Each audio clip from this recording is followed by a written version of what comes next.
Maman, je suis seul contre tous. C'est donc Home Alone 4, Taking Back the House, téléfilm américain réalisé par Rod Daniel, diffusé en 2002, quatrième entrée officielle de la franchise Home Alone. En France, il sort notamment en DVD en 2003, sous ce titre magnifique, presque sartrien, Maman, je suis seul contre tous. Le film reprend le personnage de Kevin McAllister, mais sans Michael Culkin, sans Chris Columbus, sans John Hughes au scénario, sans Joe Pesci, sans Daniel Stern, bref, sans presque tout ce qui faisait la chair, le rythme et la cruauté enfantine des deux premiers films. À la place, Mac Weinberg en Kevin, Frank Stewart en Marv, Missy Pyle en Vera, Jason Begg en Peter McAllister, Claire Carey en Kate, Joanna Going en Nathalie.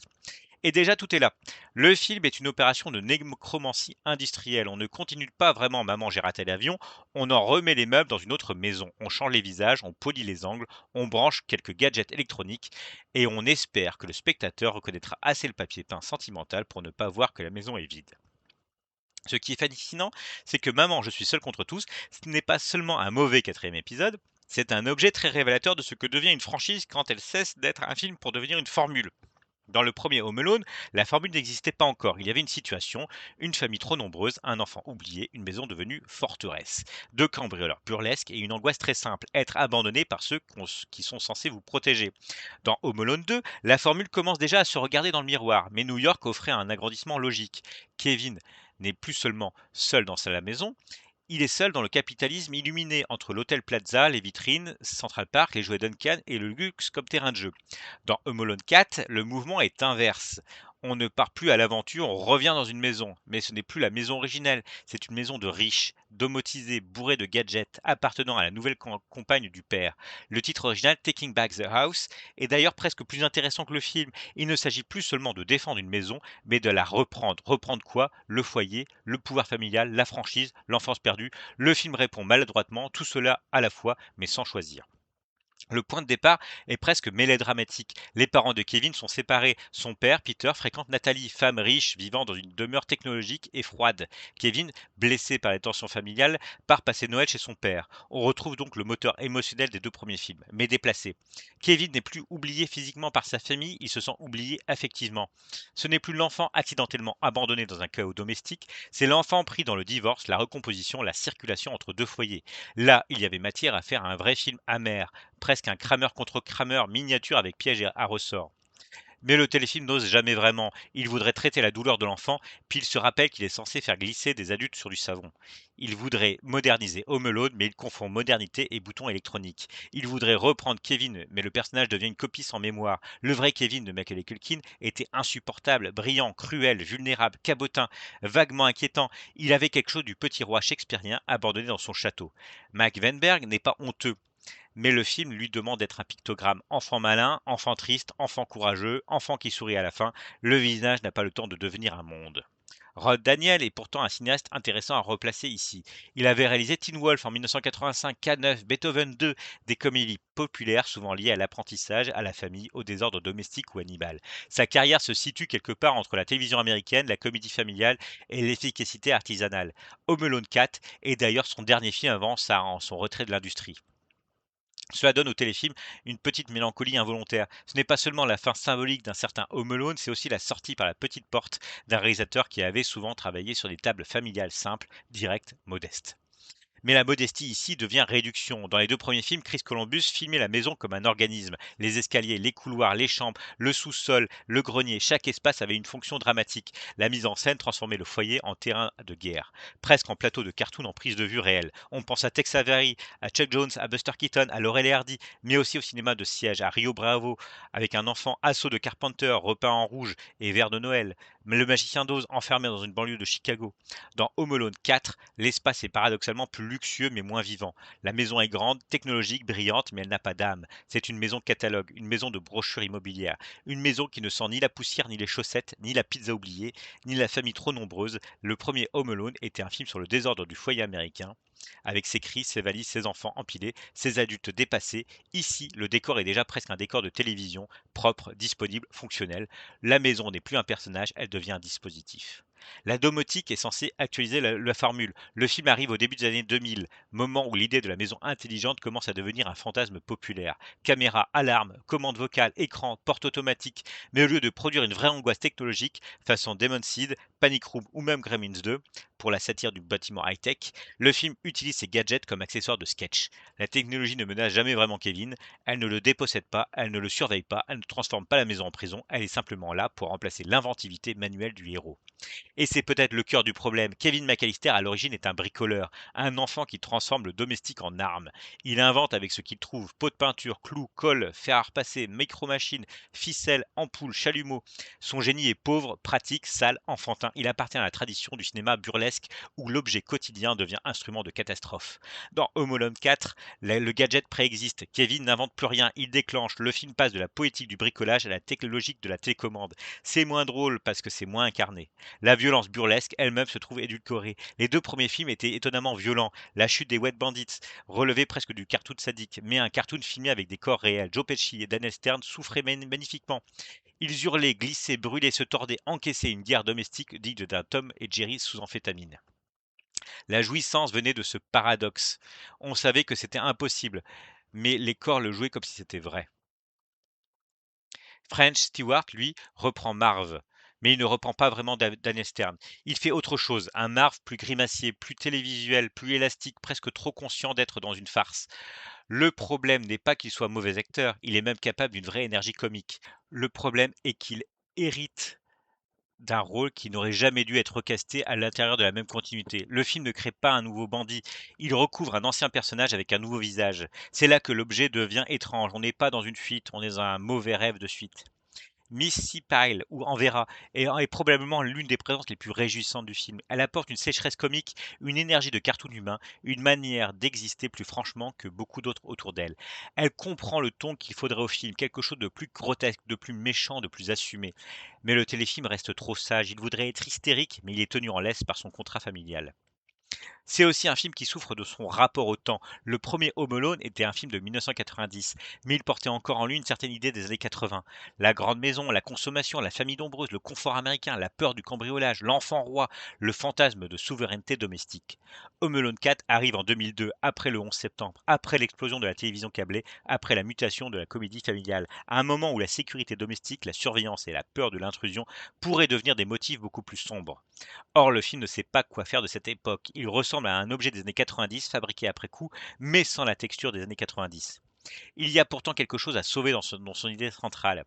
Kevin face à une maison qui n'est pas la sienne. Dans les 2 premiers films, l'espace finit toujours par appartenir à Kevin. La maison familiale puis New York deviennent ses territoires. Ici, il est invité dans le territoire de Nathalie, figure de la nouvelle vie paternelle, de la richesse, du remplacement possible de la mère. Cela pourrait donner au film sur la rivalité symbolique entre 2 femmes, 2 foyers, 2 modèles familiaux. La maison de Nathalie n'est pas seulement une maison, c'est la menace d'un autre Noël, d'un autre ordre, d'une autre famille où Kevin n'aurait plus sa place. Le titre français, involontairement, rend cela très bien. Je suis seul contre tous. Ce n'est plus seulement je suis seul à la maison, mais je suis seul dans une guerre de position. Contre les voleurs, certes, mais aussi contre le divorce, contre le remariage possible, contre Buzz et Meghan, contre les adultes qui décident, contre l'architecture même d'un monde où l'enfant doit circuler entre des espaces qui ne lui appartiennent plus. Si on voulait être très généreux, on pourrait dire que Home Alone 4 est un film sur la dépossession. Kevin n'est plus son acteur, plus sa maison, plus ses parents ensemble, plus ses bandits originaux, plus son cinéaste, plus son compositeur mythique. Même le spectateur est dépossédé de ses souvenirs. Le film raconte malgré lui l'expérience d'une franchise qui revient chez elle et découvre que les serrures ont changé. La comparaison avec Halloween 3 est amusante. Halloween 3 avait eu l'audace de quitter Michael Myers et il fut longtemps rejeté pour cela. Home Alone 3 lui avait quitté Kevin et les Wet Bandits pour proposer un autre enfant, d'autres voleurs, un autre complot. On pouvait ne pas aimer, mais au moins le film acceptait l'idée d'une anthologie. Home Alone 4, en revanche, fait le choix le plus périlleux. Revenir à Kevin sans pouvoir revenir à Kevin. C'est le musée Grévin de la continuité. On reconnaît les noms, mais les figures semblent déplacées sous la cire. La musique aussi participe de cette perte. Les premiers films sont indissociables de John Williams, de cette ampleur orchestrale qui donne au slapstick une noblesse de conte. Williams transforme Kevin en héros de Noël, en petit chevalier domestique, en enfant perdu dans une liturgie de flocons et de cuivre. Home Alone 4, composé par Teddy Castellucci, ne peut évidemment pas rivaliser avec cette empreinte. Ce n'est pas tant une question de talent qu'une question d'aura. Quand une franchise perd son thème, elle perd une partie de son âme. Le spectateur n'entend plus le souvenir arriver avant l'image. On pourrait également parler du film comme d'un cas typique de téléfilmisation du cinéma populaire. Le cinéma devient télévision non seulement par le support, mais par la découpe, la lumière, le jeu, le rythme, la manière de fermer chaque scène sans laisser d'ombre. Là où les deux premiers films avaient une vraie plasticité de cinéma, avec une attention au cadre, aux profondeurs, au déplacement. Home Alone 4 simplifie tout. Les scènes sont plus plates, les espaces moins mémorables, les gags moins construits. Ce n'est pas simplement moins cher, c'est moins pensé en termes de cinéma. Et pourtant, il faut faire attention. Dire que c'est un mauvais film ne suffit pas. Ce serait moins même paresseux. Ce qui rend Maman, je suis seul contre tous intéressant, c'est précisément qu'il rate en montrant ce qu'il aurait fallu réussir. Il est comme ces maisons témoins où tout est à sa place mais où personne ne pourrait vraiment vivre. Il expose par défaut la magie des premiers films. Il nous rappelle que Home Alone ne tenait pas seulement à un concept, un enfant seul, plus des pièges, plus des voleurs. Il tenait à un dosage très particulier entre cruauté, solitude, chaleur familiale, spécialisation du gag, musique symphonique et visage d'enfant capable de passer de l'arrogance au chagrin en une seconde. Il y a cette scène invisible qui hante tout le film, celle où Michael Culkin aurait dû être là. Pas littéralement, bien sûr, mais son absence organise le regard. Chaque fois que Kevin apparaît, le spectateur voit deux images, celle du personnage présent et celle du personnage absent. C'est une situation très cinéphilique, presque expérimentale malgré elle. Le film devient un palimpseste. Sous Mac Weinberg, on voit Culkin. Sous French Stewart, on voit Daniel Stern. Sous la maison de Nathalie, on voit la maison de Winnetka. Sous la musique nouvelle, on entend Williams. Sous Rob Daniels, on cherche Chris Columbus. Tout le film est travaillé par la comparaison, il ne peut pas s'en libérer. C'est pour cela qu'il est peut-être moins une suite qu'un film de revenant. Pas un film hanté par des fantômes dans son récit, mais hanté par son propre héritage. Il n'y a pas besoin de spectres dans les couloirs, les fantômes sont industriels, contractuels, mémoriels. Ils portent des noms, des personnages et des copyrights. On peut aussi y voir une petite tragédie de la propriété intellectuelle. Kevin McAllister appartient juridiquement à une franchise, mais affectivement à un acteur, à une époque, à un cinéaste, à une maison, à une musique. Home Alone 4 prouve que posséder un personnage ne suffit pas à le faire exister. Le cinéma n'est pas seulement une affaire de droit, c'est une affaire d'incarnation. On peut écrire Kevin dans un scénario et encore faut-il que Kevin revienne. Ici, il ne revient pas vraiment, il est rappelé à l'ordre par l'administration de la nostalgie. La présence de Marv est encore plus troublante. Le film aurait pu inventer deux nouveaux cambrioleurs, mais non, il reprend Marv sans Harry, il reconduit donc la moitié d'un duo mythique. Or, Marv sans Harry, c'est déjà Laurel sans Hardy, Astérix sans Obélix, le marteau sans le clou. Daniel Stern donnait à Marv une bêtise molle, douloureuse, presque enfantine. French Stewart le transforme en silhouette plus sèche, plus ouvertement grotesque. Mais la dynamique est perdue. Missy Pyle fait ce qu'elle peut, et parfois très bien, mais le couple comique ne retrouve jamais cette géométrie sublime du duo Pesci-Stern, le petit nerveux violent et le grand idiot souffrant. Le film devient alors une version domestiquée du burlesque. Tout est là, mais amorti. Les pièges existent, mais ils n'ont plus la sensation du danger absurde. Les méchants tombent, mais la chute ne laisse pas de traces. La douleur est devenue signalétique. Le gag ne n'est plus d'un conflit entre corps et espace, il naît d'une obligation de franchise. On sent presque le cahier des charges. Il faut un enfant, il faut des voleurs, il faut Noël, il faut des pièges, il faut une réconciliation finale. Ce n'est plus une dramaturgie, c'est une checklist avec guirlande. Et pourtant, soyons honnêtes, il y a une forme de plaisir coupable dans cette bizarrerie. Maman, je suis seul contre tous appartient à cette catégorie de films qu'on regarde moins pour leur réussite que pour leur valeur archéologique.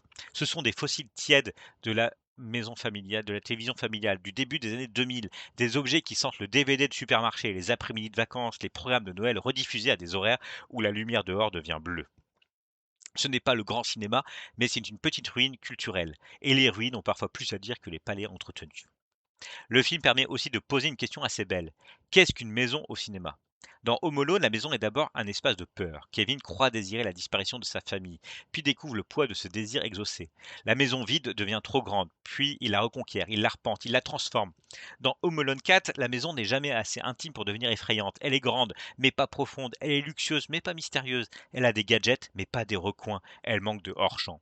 C'est très important le hors-champ dans le cinéma d'enfance. L'enfant vit dans un monde où les pièces sont des secrets, où les sous-sols sont des enfers, où les greniers sont des légendes, où un voisin peut devenir ogre simplement parce qu'on ne lui parle jamais. Les deux premiers films utilisaient cela admirablement, notamment avec le vieux Marley dans le premier. Home Alone 4, lui, explique trop, éclaire trop, range trop, il n'a pas assez peur du noir. On pourrait imaginer le grand film que cela aurait pu être. Kevin dans une maison intelligente qui le rejette. Une belle-mère potentielle qui n'est pas méchante mais étrangère à son monde. Un père qui veut revivre faire sa vie. Une mère qui tente de conserver un lien. Des voleurs qui exploitent la technologie. Et un enfant qui doit non seulement défendre la maison, mais comprendre que défendre le foyer ne signifie pas empêcher les adultes de changer. Là, il y avait un vrai film de Noël mélancolique, presque cruel, où le gag aurait jailli d'une blessure. Mais Maman, je suis seul contre tous préfère le raccourci sentimental, le conflit familial se résout comme dans un téléfilm. Les vérités se disent, les adultes comprennent, la cellule familiale se recompose dans une douleur artificielle. La complexité du divorce est pliée comme une serviette de réception. On est loin du malaise profond de certains grands films d'enfance américains, de E.T. à Madame Doubtfire, où la séparation des parents devient une faille cosmique. Ici, la faille existe, mais le film recouvre de neige décorative. La grande ironie, c'est que le film s'appelle Taking Back the House, mais il ne reprend jamais vraiment la maison. Il reprend une marque, il reprend des noms, il reprend une mécanique. Mais maison symbolique, celle du spectateur, reste ailleurs. Elle est restée en 90 dans cette demeure de Vinetka où un enfant mangeait des macaronis au fromage avant de devenir général de guerre domestique. Alors, faut-il défendre Maman, je suis seul contre tous? Oui, mais pas comme on défend un chef-d'œuvre méconnu. Il ne faut pas lui inventer une grandeur qu'il n'a pas. Il faut le défendre comme symptôme, comme objet d'étude, comme petit accident fascinant dans l'histoire des franchises. Ce film nous montre ce qui arrive quand le cinéma familial devient formule, quand la nostalgie devient matériau pauvre, quand la télévision tente de ranimer un mythe avec un budget moindre et une foi incertaine. C'est un film raté, mais son ratage est instructif. Il nous apprend que Home Alone n'était pas seulement un concept brillant, c'était une alchimie. Et l'alchimie, contrairement à la recette, ne se reproduit pas en cochant les ingrédients.